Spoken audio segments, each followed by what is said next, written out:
자, 오늘은 야고보서 마지막 시간입니다. 야고보서 주제가 뭐라고 그랬죠?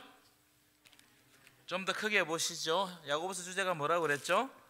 행함이 있는 믿음. 그래서 야고보서를 탁 펼 때마다 행함이 있는 믿음으로 그런 관점으로 야고보서를 보면 해석이 쉽다, 그렇게 말씀을 드렸어요. 자, 그러면 행함이 있는 믿음이 뭐냐? 여러분, 믿음은 관념적인 게 아니에요. 관념적이라는 말은 한마디로 말하면 생각. 믿음은 생각으로 믿는 것이 믿음이 아닙니다. 이걸 야고보서가 계속 주장합니다. 그럼 믿음은 뭐냐? 믿음은 반드시 말과 행동으로 드러난다는 거예요. 믿음은 뭐로 드러난다고요? 말과 행동. 이걸 행위라고 그래요. 믿음은 반드시 행위로 드러난다는 거예요. 우리가 행위를 많이 해가지고 구원받는 건 아니지만, 우리가 믿음은 바른 믿음을 가지면 반드시 그 믿음이 역사하기 때문에 우리의 말과 행동을 통해서 뭐가 드러난다고요? 믿음이 드러난다는 거예요. 믿음은 숨길 수가 없습니다. 그래서 그 사람이 믿음이 있는지 없는지를 알려면은 그 사람의 말과 행동을 유심히 볼 필요가 있어요. 그 사람이 진짜 믿음을 가진 사람이냐, 어디에서 드러나느냐, 그 사람의 행위에서 참 믿음이냐 아니냐가 드러나는 겁니다. 자, 그럼 야고보 선생님이 말하는 믿음이 뭐냐? 자, 앞에서 배운 내용, 이제 야고보서를 오늘 마무리하기 때문에 간단하게 큰 주제만 말씀을 드리고 오늘 우리가 읽어야 될 본문을 해석하도록 하겠습니다. 자, 1장 12절 성경을 보십시오. 1장 12절 보실까요? 1장 12절 보시면 눈으로 보십시오. 믿음이 뭐냐? 1장 12절에는 시험을 참는 자가 복이 있다는 거예요. 시험을 참는 믿음이 참 믿음이다. 이것이 행함이 있는 믿음이다. 여러분, 시험을 견뎌야 돼요. 믿음은 뭘 견딘다고요? 시험을 견딘다는 거예요. 그래서 누구든지 시험에 다 들 수 있지만, 그러나 믿음이 있는 자는 그 시험을 견디고 이겨내는 거예요. 아멘이십니까? 여러분, 시험을 극복하는 믿음을 가지시기를 축원합니다. 이게 행함이 있는 믿음이라는 거예요. 그러니까 시험에 오래 빠져 있으면 안 됩니다. 자기 영적으로 굉장히 안 좋은 거예요.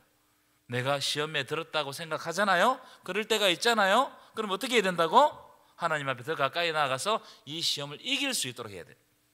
자, 1장 22절부터 27절까지 보시면 아주 중요한 말씀인데요. 1장에는 이 믿음이 뭐냐? 행함이 있는 믿음이 뭐냐?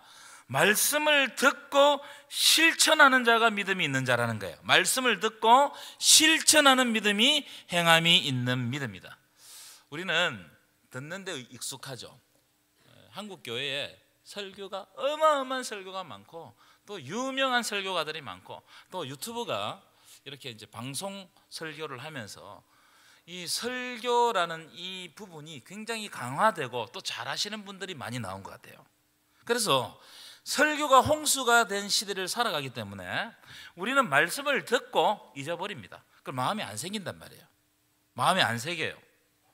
말씀을 기억하고 마음에 새기고, 그리고 그 말씀을 실천해야 그 믿음이 진짜 믿음이다. 제가 한번 물어볼까요, 여러분? 이번 주 주일 설교가 뭐였어요?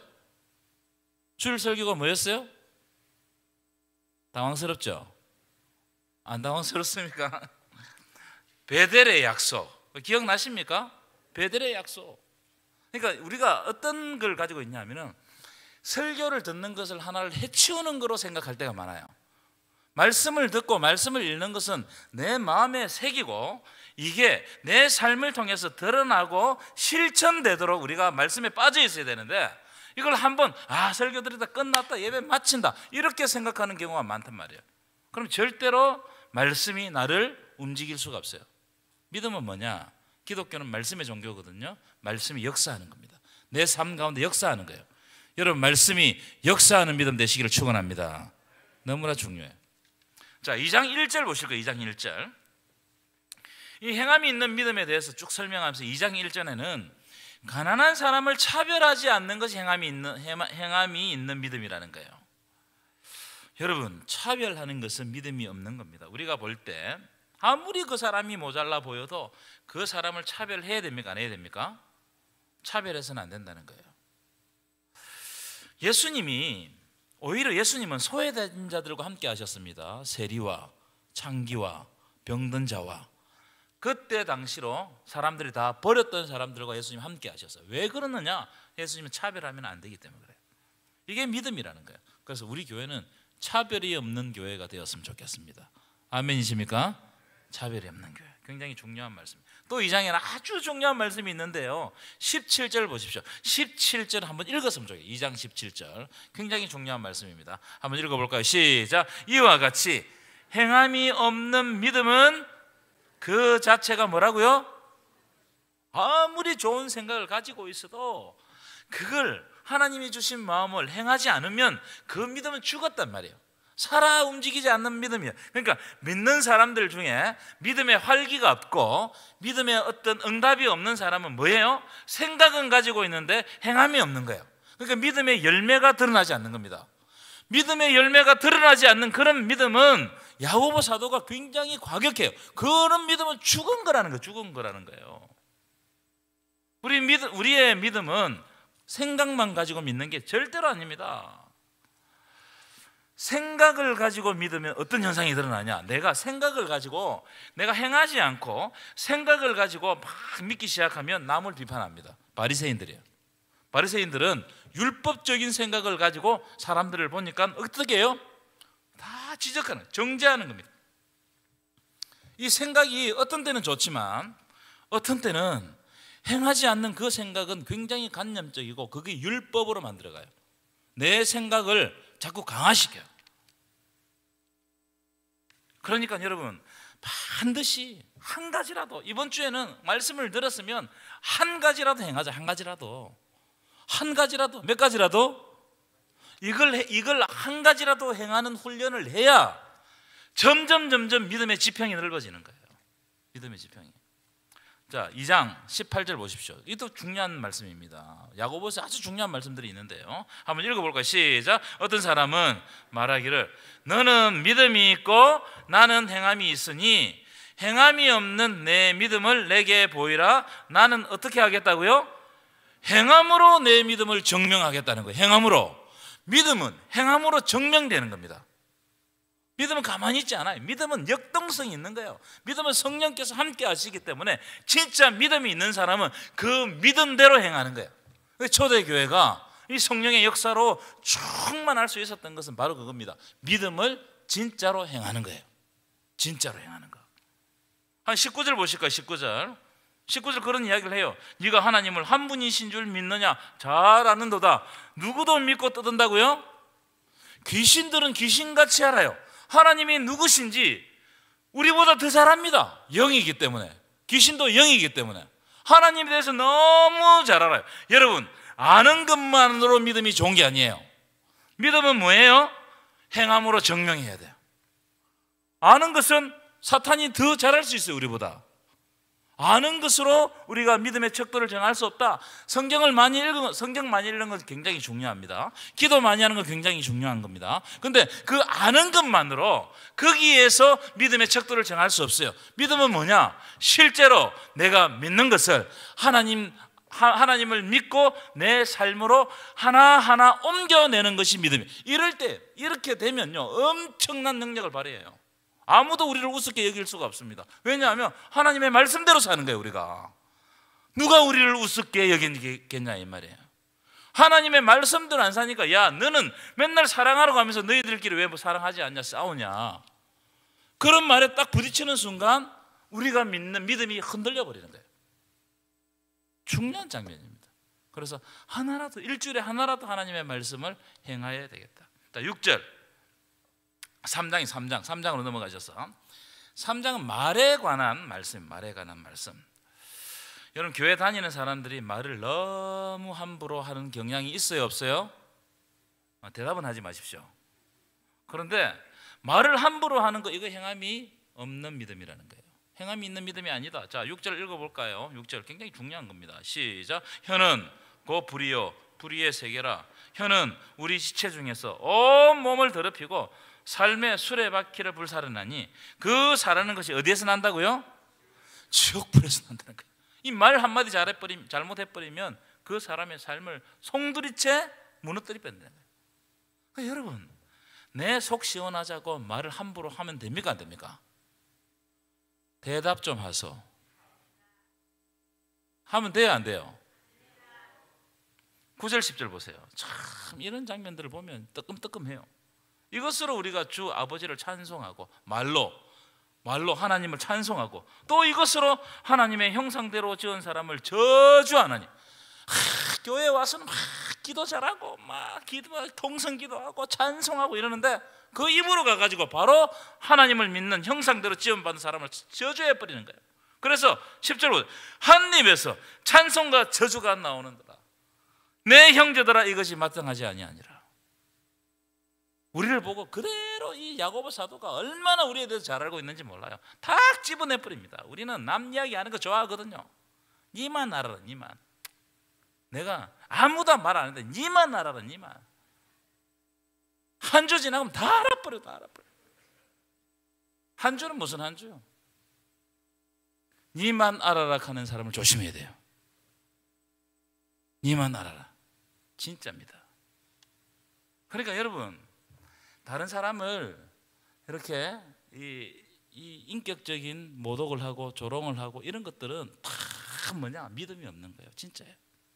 왜냐하면 그 말이 한 사람의 삶을 송두리째 지옥불에서 나는 것처럼 그런 상처를 받게 한단 말이에요.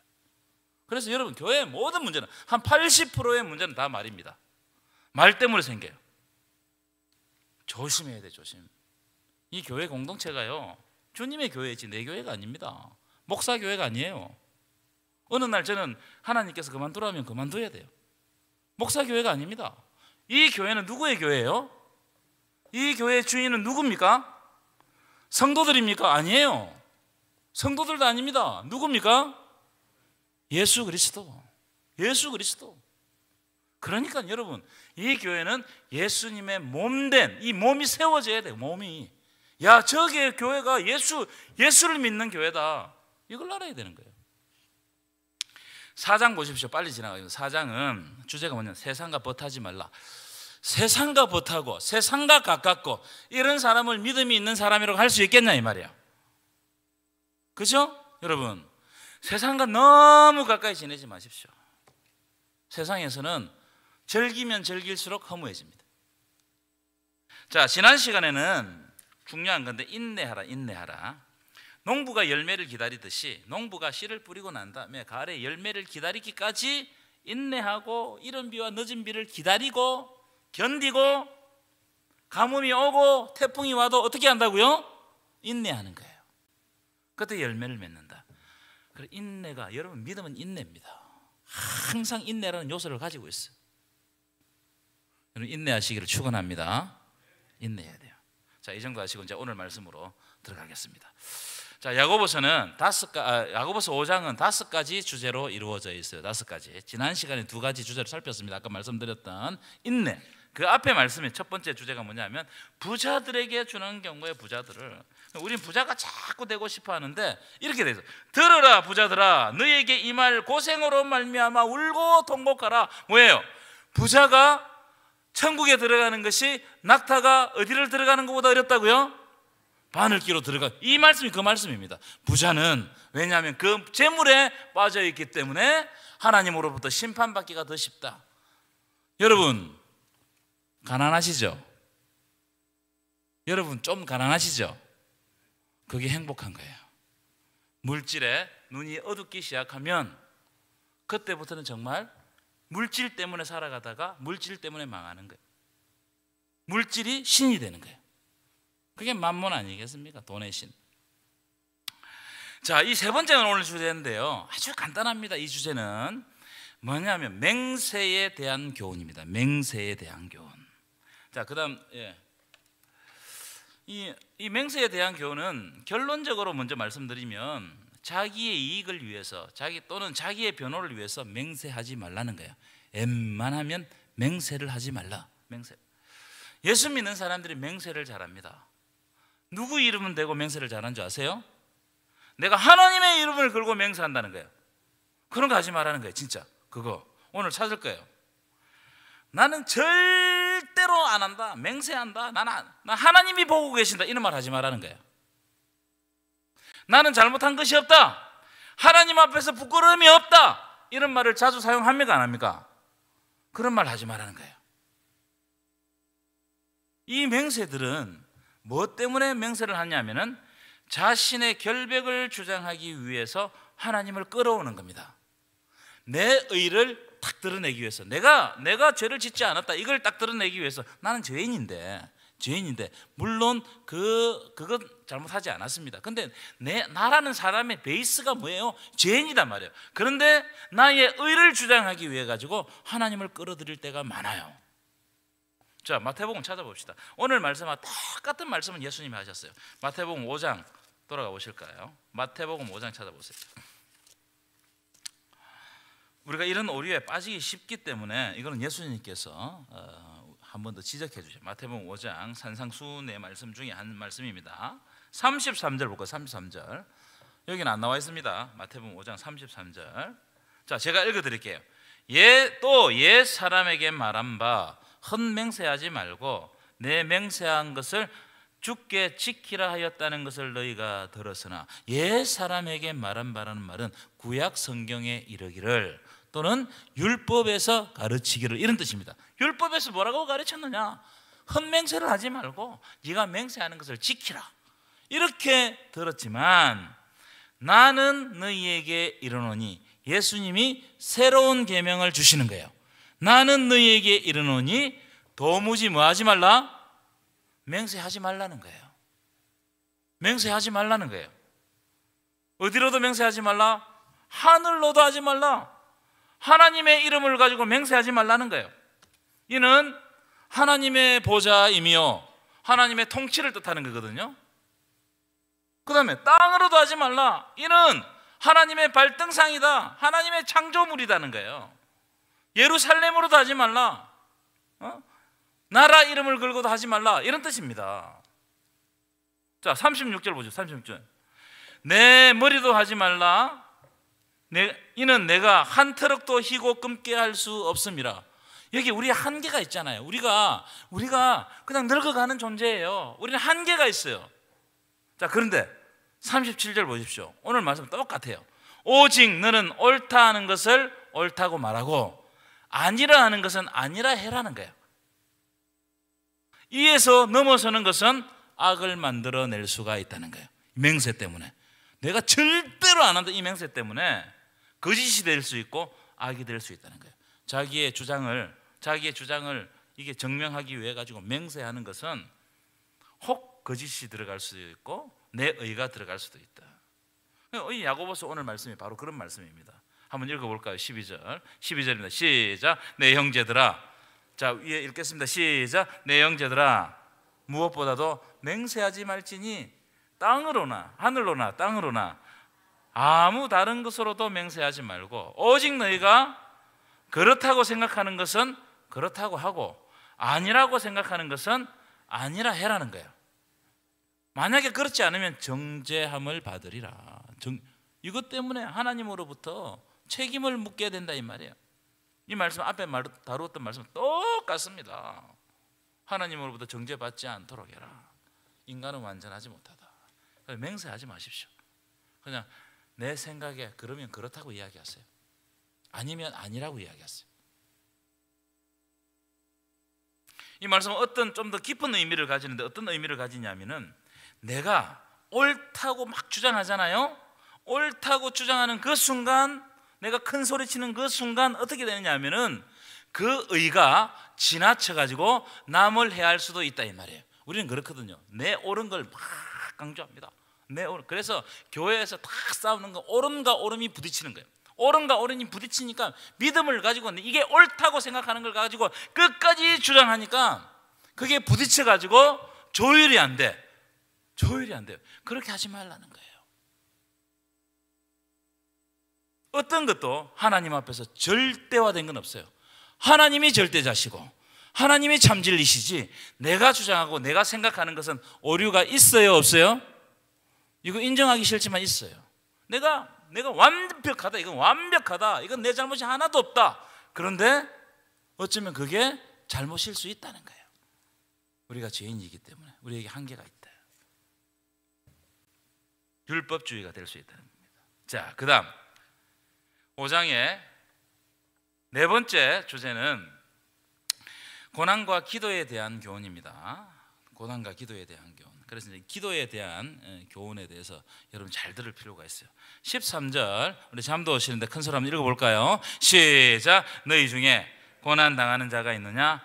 그는 기도할 것이요 즐거워하는 자가 있느냐? 그는 아멘이십니까? 여러분 고난 당하는 자가 있습니까? 기도하시기를 축원합니다. 즐거운 자가 있습니까? 찬송하기를 축원합니다. 여러분 인간의 삶은 희노애락이 반복돼요. 우리는 매일 즐거웠으면 좋겠는데 그렇습니까? 안 그렇습니까? 안 그래요. 어떤 때는 내가 원하지 않는 슬픈 일도 있고 괴로운 일도 있어요. 또 매일 괴롭느냐? 그것도 아니에요. 어떤 때는 괴롭다가도 작은 하나 때문에 기뻐요, 안 기뻐요? 이게 반복됩니다. 반복됩니다. 그래서 내가 고난 당하면 그것 때문에 절망하지 말고 뭐 하라는 거예요? 기도하라는 거예요. 여러분 기도가 있어서 너무나 좋습니다. 내 절망할 때 나의 말을 아무도 안 듣는데 하나님이 내 말을 들어주신다는 거예요. 믿으십니까? 그래서 여러분 그 기도 제목을 가지고 남한테 막 알리지 마시고 하나님께 먼저 기도하십시오. 사람은 누구나 고난을 받습니다. 고난 없는 사람 손 들어보세요. 여러분 아무도 없어요. 다 각기 자기 모양대로 다 고난을 받습니다. 그런데 우리에게 기도가 있기 때문에 기도할 때 하나님이 우리를 만나 주시는 거예요. 저는 찬송도 똑같다고 생각해요.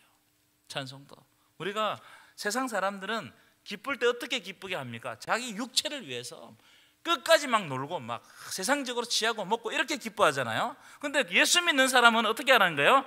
그는 찬송이라는 거예요. 기쁨이 나올 때 어떻게 하라고요? 찬송이라는 거예요. 이게 뭐예요? 기도와 찬송은 너희들이 고통과 너희들이 즐거움 중에서 그것을 하나님으로부터 떠나지 말고 찬송과 기도를 통해서 하나님을 만나라는 거예요. 더 깊은 만남을 가질 수 있다는 거예요. 믿으십니까? 제가 부목사 때 한 번씩 이제 제가 이런 이야기 몇 번 드렸는데 자기 혼자서 등록하시는 성도가 있어요. 그 왜 자기 혼자서 등록했느냐? 자기 어머니가 기도하는 모습이 그 모습이 자꾸 보인다는 거예요. 어릴 때. 그래서 주일학교 다니다가 자기는 교회를 떠나가지고 막 살아갔는데 어느 날 너무 공고한 주 사람이 공고하거든. 공고한 중에 있는데 그때 어머니가 나를 위해서 기도했던 게 생각나더라는 거예요. 그래서 교회를 가야 되겠다. 또 미션 스쿨 다닐 때 그 찬송했던 그 찬송에 다 끝까지도 몰라. 그 몇 마디 있잖아요. 몇 마디. 그 몇 마디가 계속 맴돌면서 하나님이 나를 교회로 부르시는 것 같다. 여러분 우리가 기도하고 찬송하기 때문에 우리는 기도와 찬송이 얼마나 중요한지 잘 몰라요. 그런데 하나님이 주신 무기 중에 가장 중요한 무기는 기도와 찬송입니다. 우리가 고통당할 때 하나님 앞에 우리의 모든 것을 토로하고 기도할 수 있는 것, 이건 너무나 행복입니다. 기뻐할 때도 하나님을 향해서 찬양하고 하나님과 더 깊은 관계를 맺어가는 것, 그럼 이게 얼마나 기쁜 일인지 몰라요. 오늘 찬양부 주간 예배 드리잖아요. 찬양이 그만큼 중요하다. 아멘이십니까? 아멘이십니까? 그래서 찬양을 여러분 함께 큰 소리 부르실 때도, 찬양 부르실 때도 여러분 그냥 속으로 이렇게 부르지 마시고 소리를 내서 부르세요. 소리를 내서. 소리를 내서. 찬양의 고백이 내 고백이 되게 하여 주시옵소서. 찬양에는 능력이 있는 줄 믿습니다. 아멘도 크게 안 하고. 14절 읽어봅시다. 14절 시작. 너희 중에 병든 자가 있느냐? 그는 교회 장로들을 청할 것이요 그들은 주의 이름으로 기름을 바르며 그를 위하여 자, 이 말씀은 당시 교회가 했던 매우 중요한 사역이 병든 자를 위해서 기도하고 그들을 돌보는 것이었습니다. 연약한 지체들에게 영적이고 목회적인 보살핌을 다하라는 거예요. 보살핌을. 그래서 병든 자가 있으면 교회의 장로들을 청하라. 여기서 말하는 장로는 지금의 뭐 장로님들이 아니고 그때는 장로들은 목회자였어요. 목회자, 말씀을 가르치고 양들을 돌보는 분들이 장로였어요. 목회자를 청해가지고 주님의 이름으로 기름을 바르고, 이 기름은 올리브유입니다. 그때는 약이 없었잖아요. 그러니까 올리브가 만병통치약이었어요. 그래서 아픈 데 있으면 올리브 바르고, 옛날에 우리나라에는 뭐 발랐어요? 된장 발랐죠. 똑같아요.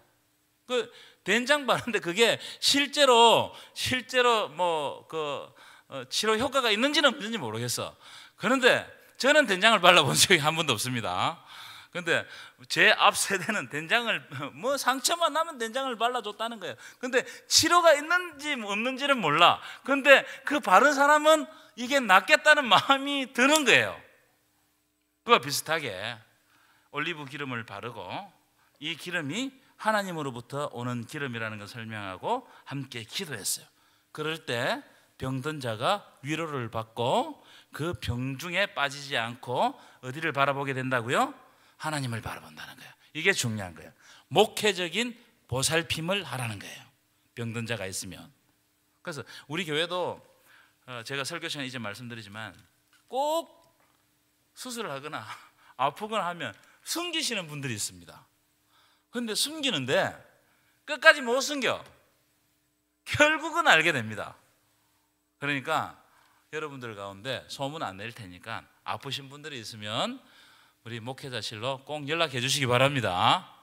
그래, 기도해야 돼. 기도하는 게 중요한 게, 제가 아는 게 중요한 게 아니고 이걸 공동체가, 주의 종들이 함께 연약한 지체를 품고 기도하는 것, 목회적인 돌봄을 함께 하는 것이 중요하다.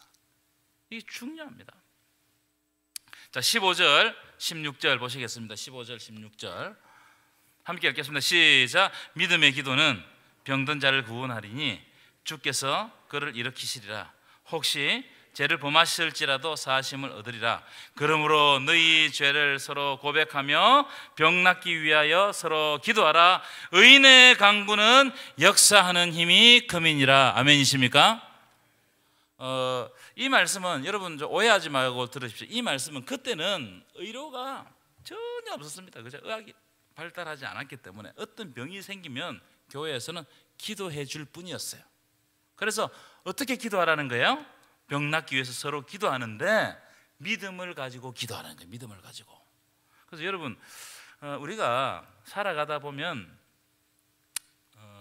병이 날 때가 있습니다. 저도 뭐 어떤 때 아플 때가 있고 여러분들도 아플 때가 있고, 이걸 내가 병에 걸렸다고 해서, 아프다고 해서 이걸 저주로 생각하면 안 됩니다. 혹 어떤 분은 암에 걸렸다. 하나님, 제가 이런 저주를 받았습니다. 아니에요. 그러면은 현대인의 3분의 1이 암에 걸린다면 3분의 1이 하나님의 저주를 받았습니까? 아니에요. 우리의 식습관이 암을 이렇게 만드는 그런 식습관이 되어 있어요. 스트레스가 많고 하니까 누구든지 병에 걸릴 수 있어요. 그런데 오늘 말씀은 뭐냐면은 병에 걸리더라도 믿음을 가지고 절망하지 말고 끝까지 하나님께 구하고 생명은 하나님께 있음을 인정하고 기도하라는 거예요. 기도하면서 그 병상의 자리가 하나님을 새롭게 만나는 축복의 자리가 되게 하라는 거예요. 어떤 사람은 그 병상의 자리고 들어가면 정말 저주의 자리가 되어버려요. 한탄하고 탄식하고 왜 이랬냐, 내가 왜 이런 저주를 받았냐, 내가 하나님 앞에 그래도 바르게 살려고 했는데 왜 이럴까, 이러면서 더욱 저주의 자리를 빠져버리는 사람이 있는가 하면, 그런데 그 자리에서 새롭게 하나님을 만나는 거예요. 그래서 하나님께서 나를 만지고 계시고 여전히 나를 포기하지 않으셨고 나와 함께 하시고 이 병을 하나님께서 해결해 주실 것이다, 그런 희망과 소망을 가지라는 거예요. 그러면 하나님께서 하나님의 때가 되면 고칠만 하시면 고쳐주실 줄 믿습니다. 이게 굉장히 중요한 태도예요. 이거는 병뿐만 아니고 우리가 당하는 환난과 고난도 다 마찬가지입니다. 어떤 사람은 고난이 오는 순간 절망해버려요. 바람도 불기 전에 다 누워버려요. 아파가지고 다 시험 들어버려요. 조그만한 것도 가지고 시험 들어버립니다. 그렇게 하지 말라는 거예요. 누구든지 시험이 오고 환난이 올 수 있다는 거예요. 그때 어떻게 하라는 거예요? 그 환난을 통해서 내 삶 가운데 역사하시는 하나님을 경험하라는 거예요. 그게 너무나 중요한 겁니다. 여러분, 환난 가운데서도 하나님을 경험하시기를 축원합니다. 그러면 이겨내는 겁니다. 혹 하나님이 데려가시더라도 내가 행복한 중에 갈 수 있는 거예요. 하나님과 교제하다가. 자, 이제 마지막 하도록 하겠습니다. 마지막 17절 18절인데 굉장히 중요해요. 굉장히 이 기도에 대한 태도로서 너무나 중요한 자세입니다. 자, 17절 읽겠습니다. 시작. 엘리야는 우리와 성정이 같은 사람이로되 그가 비가 오지 않기를 간절히 기도한 적 3년 6개월 동안 땅에 비가 오지 아니하고 다시 기도하니 하늘이 비를 주고 땅이 열매를 맺었느니라. 여러분, 이게 무슨 말씀이에요? 엘리야는 우리와 똑같은 성정을 가진 사람이다. 우리와 똑같은 사람이에요. 그런데 엘리야는 기도를 하면 3년 6개월 동안 비가 오지 않고 또다시 기도하니까 비를 내려가지고 하늘에서 땅이 열매를 맺었다는 겁니다. 자, 그러면 우리의 기도는 왜 응답을 받지 못할까요? 왜 우리의 기도는 응답받지 못할까? 그렇잖아요.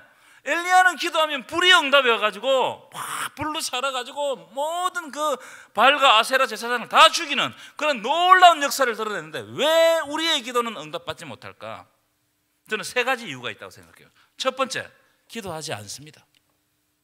기도 안 해요. 현대인들의 특징이 뭐냐면 진짜 기도를 안 한다는 거예요. 시간을 정하고 하나님을 만나는 그 연습을 안 한다는 거예요. 시도를 안 한다는 거예요. 기도를 통해서 역사하시는 하나님의 역사를 경험할 수가 없는 거예요. 기도하면 하나님께서 나를 만나 주실 건데 그 기도의 자리에 안 간다는 거예요. 기도를 시도하지 않는다는 거예요. 굉장히 중요합니다, 여러분. 두 번째, 간절히 기도하지 않아요. 간절함이 빠져 있어요. 여러분, 기도할 때 단 한마디를 기도하더라도 간절하게 기도하시기를 축원합니다. 중요합니다, 여러분. 기도는 하나님과의 대화고 하나님과 만나는 시간입니다. 단 한마디를 기도하더라도 살아계신 하나님께 기도해야 돼요. 내가 이 기도를 하는 순간 하나님이 바로 응답하신다. 그런데 그때는 하나님의 때에 응답하신다. 이걸 믿음으로 고백하고 간절히 기도해야 됩니다. 그래서 기도할 때 그냥 기도 대충 하고 가지 마시고 목숨 걸고 기도하듯이 기도해야 돼요.